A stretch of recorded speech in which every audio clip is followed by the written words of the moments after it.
What's going on, guys? This weekend we got UFC 309 taking place at Madison Square Garden in New York City, where we got Jon Jones taking on Stipe Miocic for the heavyweight championship. And I'd say out of the whole year, this card is probably like the most lackluster card of the year. And I think the UFC thinks Jones is going to carry it on his own.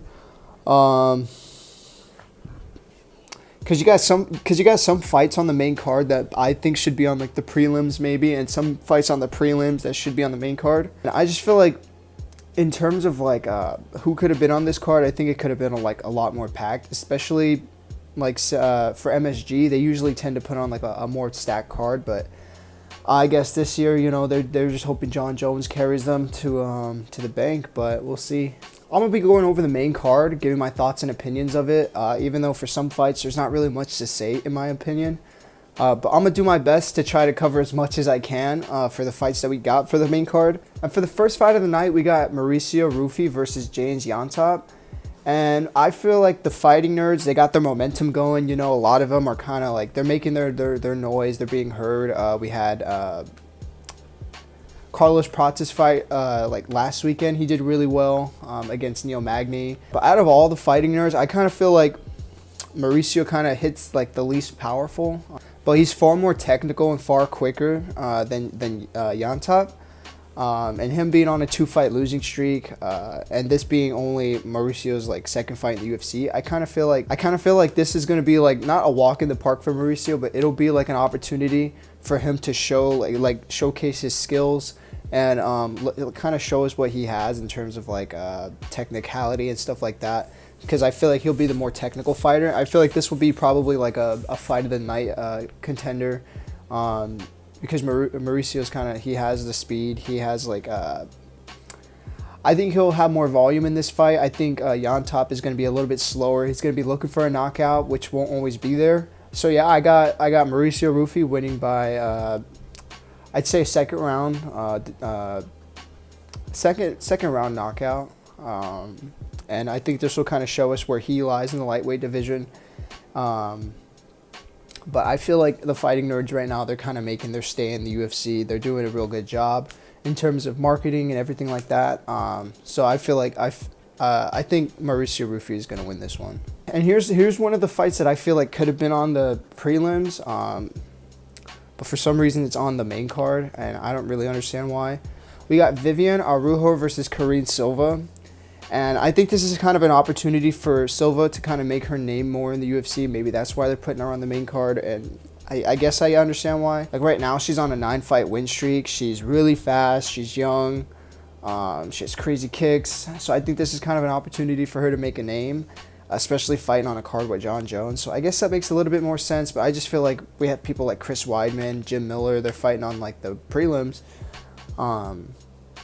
I think for respect for the veterans, they could have been put on like I don't know. I think they could have been placed higher on the card, but we got this fight instead. And yeah, I just think the UFC is kind of lining this up for Silva to win. You know, they want another contender at flyweight, so we'll see how this fight goes. I think Silva's going to win by decision. She'll probably outpoint Viviane, but we'll see what happens. I got Silva winning by decision just from like pure volume. Next, we got Nickal versus Paul Craig.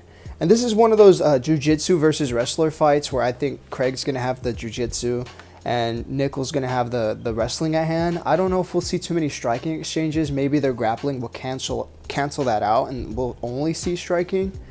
But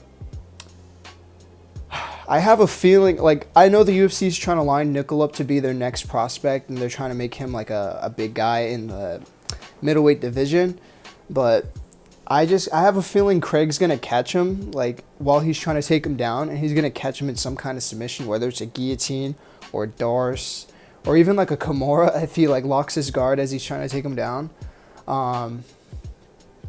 It's just a strange feeling I have that Craig is kind of going to end the hype. He's going to be the one to end it, because this is kind of Nickal's first real test in UFC, in my opinion.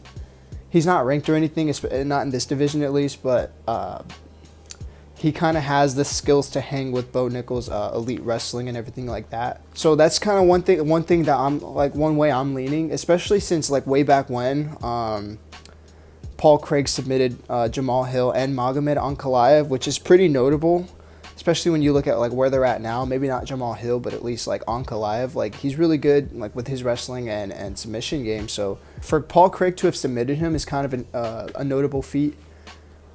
But that being said, like Bo Nickal's going to be like the younger guy. He's going to be the faster, maybe stronger guy. Well, I guess we'll see, because Paul Craig, he's a light heavyweight usually, but he's coming down to middleweight. So he might have the strength advantage. I don't know. With all that being said, I guess I'll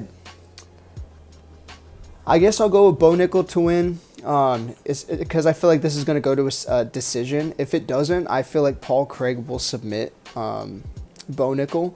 But if he doesn't, I think the UFC is going to kind of give Bo Nickal the nudge, and he'll win by decision. Even if it's like not based off of much, I think he'll have more control, maybe more like takedown attempts. So maybe they'll score more for him, and we'll have Bo Nickal winning by decision. So I guess that's what I'll go with. And next, we got Charles Oliveira versus Michael Chandler 2.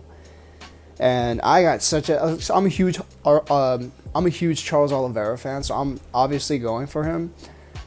I have a very bad feeling that Michael Chandler is going to come out there and finish what he started in the first fight, where he had him on skates and like he had him rocked, but he just couldn't capitalize because the round ended. I think we might see another form of that, where Chandler catches Charles and he's going to have him like wobbled, but I think there might be more time on the clock and he'll be able to like just get more done. I'm really hoping that's not the case. I'm hoping we see Oliveira, like they're both going to go out pressing the action, but I'm hoping we see Oliveira kind of like be a little bit more defensively sound, like he's been, especially recently. Like the last time they fought, like Oliveira's not the same. He's gotten stronger. He's become more defensively sound. And I feel like Michael Chandler, if he comes out there with the same game plan, he might not have as much success because Oliveira has gotten better. But if he comes out there and tries to like implement some kind of higher IQ game plan, I can see Oliveira getting rocked and like finished within like maybe the second, third round. And plus, like, I rewatched their first fight, and Chandler wasn't really afraid of Oliveira's guard. Like, he would sit in it, and, like, even as, like, Oliveira was throwing up attempts, like, he was still trying to throw in, like, ground and pound and stuff.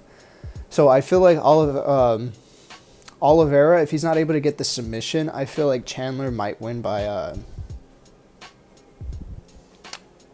KO or decision. But I don't think that's very likely. I genuinely feel like Oliveira's going to win by submission.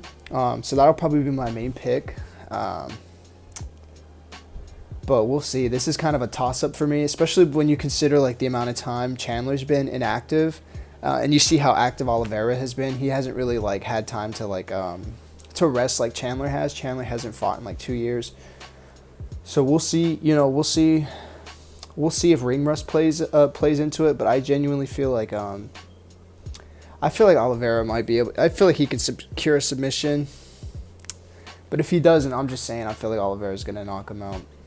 And then the main event of the night, we got Jon Jones versus Stipe Miocic. Bro, everyone says it differently. I don't even know anymore. But they've both been kind of inactive. Jon Jones fought Ciryl Gane. That's the most recent fight, but that one was kind of really quick. You didn't even really get to see much of Jon Jones. And Stipe, his last fight was against Ngannou back in 2020. So they're both coming off of inactivity. We'll see who's able to shake off the ring rust a little quicker. Jones is younger, and I believe he'll be faster than Stipe, but I believe Stipe will be stronger. Especially when it comes to like Jones attempting takedowns and stuff. I think it'll be harder for him to secure because Stipe is so big, and he has his own like wrestling ability. So I can see Jones going for the takedown, but then again, I seen the UFC got rid of the new gloves and they went back to the old gloves, and I'm wondering if it's specifically for Jon Jones to give him the advantage with the eye pokes, because I could see Stipe like charging forward, trying to get some hits in, but I can see Jones just like keeping his hand forward, like keeping that range at bay. And every time Stipe moves in, he's gonna get eye poked or something, and I think that'll play into it. So whether or not the UFC did that specifically for Jon Jones, like we might not know.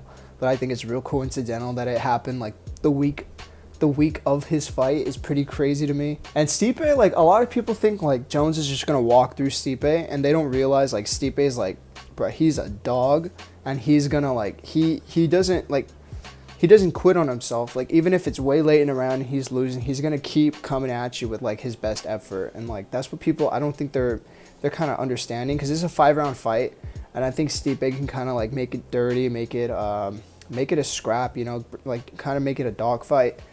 Which Jones, I'm sure he doesn't want, especially when he talks about his like keeping his head safe and like you know, keeping his legacy good. I think he wants to go in there and make this as clean as possible. But I think Stipe has the ability to kind of like negate that and make it more of a dog fight, which is where I believe he'll thrive. And I was watching a lot of like Stipe, like not the entire fights, but you know, I was catching glimpses of like some highlights here and there, and like he has some strength, you know, he has a lot of power, plus he's not afraid to throw punches while he's moving back. So I think if Jones tries to come marching forward, like Stipe might like move back and and let off his own shots, you know. But I don't know. And then that's the thing too, is like Jones, he's kind of coming into this fight week with like Stipe off to the side. Like, he's not really, it doesn't seem like he's too focused on him. He keeps mentioning Alex Pereira, keeps mentioning like Tom Aspinall. Like it almost seems like Aspinall's in his head, like, and he's not even fighting him. Like I saw like one of the media days or one of the interviews he was supposed to do, he refused to do it just because Aspinall, like he was afraid Aspinall was going to get mentioned. So it's kind of like, I'm kind of wondering if his heart is really in this fight. Plus, like, he seems like he just wants to retire already. So I don't know if he's fully locked in for this fight. And I think Stipe, like, he kind of has nothing to lose, you know? Like, Jon Jones has everything to lose, but Stipe, I don't think he really cares that much. Because, like, I was watching his interview, and he's just like, it's whatever. Like, he doesn't even really care about any of it. He's just like, yeah, I'm just here to fight. And like I saw at the press conference today, Jon Jones is trying to pull the Johnny Walker card, and he's accusing Stipe of attacking his family. And I think that's just more effort and trying to get into his mind, because I think Jones is kind of slacking in the mentality in this fight. And I think Stipe might have like one up on him. And I'm hoping that's the case, because I'm like kind of sick of seeing Jon Jones at the top. You know, call me a hater all you want, but this guy's not the best human being, you know, especially like for the sport. I get like his record is good and all, but like in terms of like clean fights, what goes on outside the cage, like I don't think he's the best person. And I think Stipe, being a firefighter and like the guy that he is, I think he deserves it a lot more. So I'm hoping Stipe wins by like 3rd, 4th round KO, TKO. I can see it happening like on the fence. Like as the rounds go on, Stipe gets better at defending the takedowns. He's kind of catching Jon's rhythm, and I can see him just start teeing off and like getting the TKO in the end.